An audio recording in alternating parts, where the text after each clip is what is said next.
एक समय की बात है।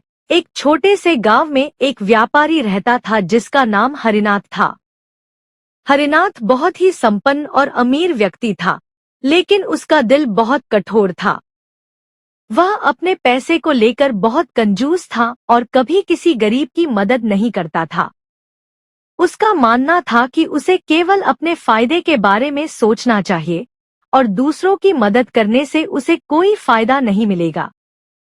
वहीं गांव में एक संत भी रहते थे, जिनका नाम बाबा रामदास था। बाबा रामदास बहुत ही दयालु और करुणामयी व्यक्ति थे। उनका जीवन केवल दूसरों की मदद करने में ही बीतता था। वह हमेशा यह सिखाते थे कि जीवन का असली सुख दूसरों की मदद करने और उनका दर्द समझने में है। बाबा रामदास का मानना था कि अगर कोई व्यक्ति सच्ची खुशी चाहता है, तो उसे दूसरों के दुखों को समझने और उनकी मदद करने की कोशिश करनी चाहिए। एक दिन गांव में एक बड़ी घटना घटी। गांव के पास एक जंगल था, जहां अक्सर लोग लकड़ियां काटने जाते थे। इस दिन जंगल में एक बड़ा हादसा हो गया। एक लकड़हारा अचानक एक गिरते हुए पेड़ के नीचे आ गया और बुरी तरह से घायल हो गया। वह दर्द से चिल्ला रहा था, लेकिन जंगल में किसी का ध्यान नहीं गया। वह बहुत गरीब था और उसके पास इलाज के लिए पैसे भी नहीं थे। गांव में कुछ लोग आए, लेकिन कोई भी उसे मदद देने के लिए तैयार नहीं था। हर कोई डरता था कि कहीं यह मदद करने पर उन्हें भी किसी समस्या का सामना न करना पड़े। तभी बाबा रामदास जंगल में आए और उन्होंने घायल लकड़हारे की आवाज सुनी। वह तुरंत उसकी मदद करने के लिए दौड़े। बाबा रामदास ने लकड़हारे को उठाया और उसे अपनी झोपड़ी में ले आए। उन्होंने उसकी चोटों का इलाज किया और उसे आराम करने दिया। लकड़हारा बहुत गरीब था और उसकी कोई मदद करने वाला नहीं था, लेकिन बाबा रामदास ने उसे बिना कुछ सोचे समझे सहायता दी। उन्होंने न केवल उसकी शारीरिक चोटों का इलाज किया, बल्कि उसे मानसिक शांति भी दी।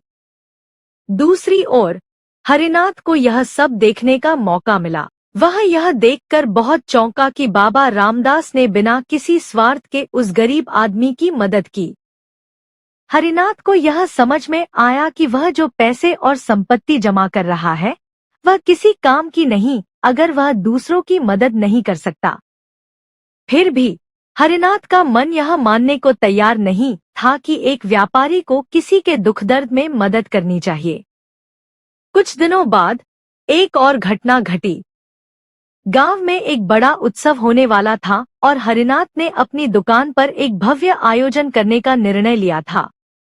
वह चाहता था कि लोग उसकी दुकान को देखें और वह ज्यादा से ज्यादा मुनाफा कमाए। इस दौरान उसने गरीबों को न तो किसी उत्सव में बुलाया और न ही उन्हें कुछ दान देने का विचार किया।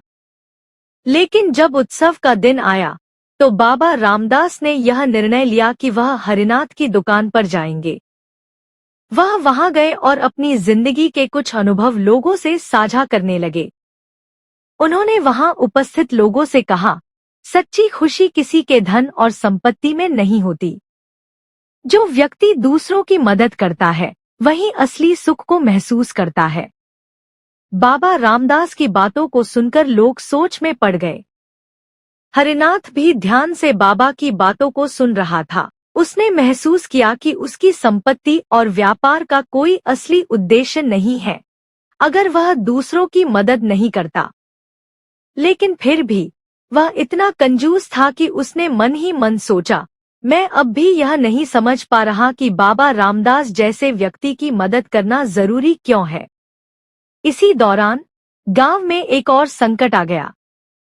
एक बड़ी बाढ़ ने गांव के पास के खेतों को तबाह कर दिया। लोग अपना सामान और घर तक खो बैठे थे। लोग चिंतित थे कि वे अपने खेतों को फिर से कैसे तैयार करेंगे और अपने परिवारों को कैसे संभालेंगे। बाबा रामदास ने यह देखा और तुरंत गांव के सभी लोगों से मदद की अपील की। उन्होंने गांव के हर व्यक्ति से दान देने की अपील की। हरिनाथ ने यह देखा और उसे लगा कि यह सही समय है अपनी सोच बदलने का। वह अपने सभी व्यापारिक विचारों को छोड़कर बाबा रामदास के पास गया और बोला, बाबा, मैंने आपकी बातों को समझा। अब मैं गरीबों की मदद करने के लिए तैयार हूँ। मुझे बताइए, मैं क्या कर सकता हूँ? बाबा रामदास मुस्कुराए और बोले, तुम्हारे पास बहुत संपत्ति है, हरिनाथ।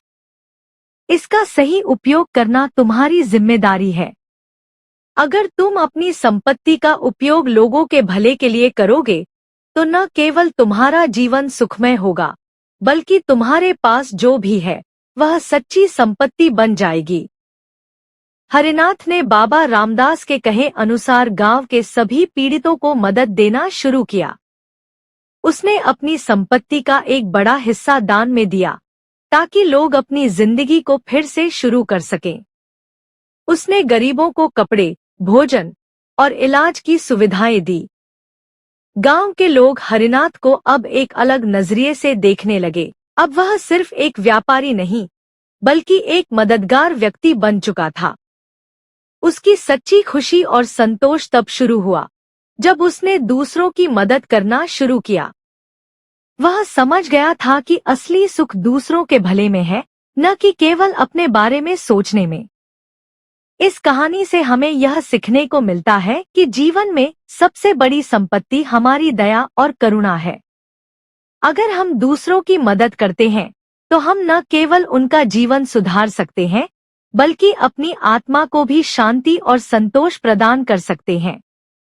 दया और करुणा का कोई विकल्प नहीं है। ये गुण हमारी सच्ची शक्ति हैं। दोस्तों, उम्मीद करता हूँ आपको हमारी कहानी पसंद आई होगी। कहानी पसंद आई हो तो वीडियो को लाइक करें, चैनल को सब्सक्राइब करें और हाँ, नोटिफिकेशन बेल को जरूर दबाएं ताकि अगली आने वाली सभी वीडियो सबसे पहले आपको मिले। कमेंट में अपनी राय जरूर दें ताकि आने वाले वीडियो में सुधार किया जा सके। धन्यवाद।